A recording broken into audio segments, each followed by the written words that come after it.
An honor and a gift worth $1 million given to the people of North Abaco today. Good evening, Bahamas. I'm Altafiz Munnings, and welcome to the Bahamas Tonight, the National Report. Thanks so much for tuning in. When executives from the largest sporting organization in the world arrives in the Bahamas later this month, they'll travel to Abaco to begin arrangements for a sports facility in Murphytown. Keishla Adderley was in Abaco today for the announcement, which came alongside a tribute to a son of the soil. Pulling back the curtains unveiled the climax to a life story which dates back to the 1930s, highlighted by a commitment to education. The name Abaco Central High School is now history. The school in Murphytown now bears the name the Patrick Bethel High School.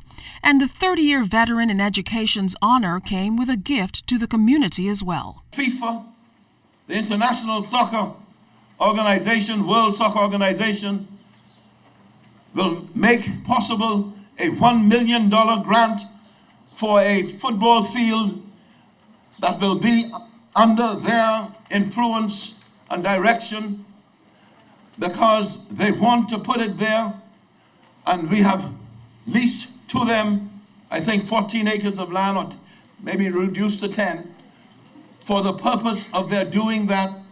So I want you to know, Mr. Patrick Bethel, that in addition to this school being here, and there will have to be the capacity to expand it, that next door will be the center of athletic endeavor and activity for this island. There will be many, many athletes who, with the facilities here, who will choose to come to Abaco off-season to practice, whether swimming, whether running. FIFA officials will be in the Bahamas starting April 27th for the Beach Soccer World Cup. Then they'll head to Abaco to make arrangements for the Abaco facility.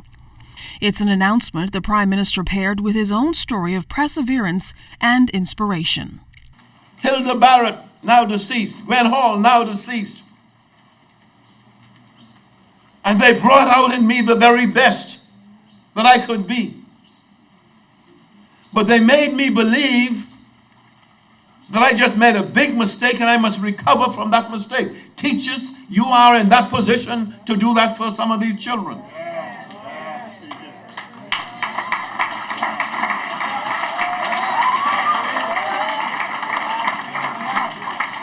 And boys and girls, you cannot get a better story than this. Just think of all the young men and women who I left in the government high school who went on to do O-levels and A-levels and went to university. They all work for me today. God is good. That's the point I'm making. The impression the former teacher, principal, and Abaco Chamber president from Cherokee Sound has made was clear, prompting the Prime Minister to point out the apolitical motives for the honor and Bethel's indiscriminate willingness to lend a helping hand. Mr. Patrick Bethel,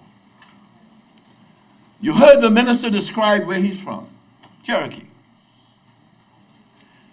But this is a man, throughout his life, was colorless.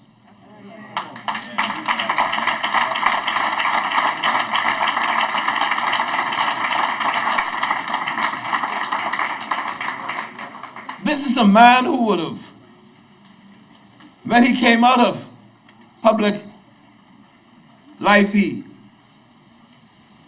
represented a civic organization that spoke up for Abaco. And don't care who was the government, he was going to put it on. Fearless, an activist, good man. The next school naming takes place in Crooked Island next week. It's a lesson, the Prime Minister says, on how to treat nation builders one island at a time. Keishla Adderley, ZNS Network News.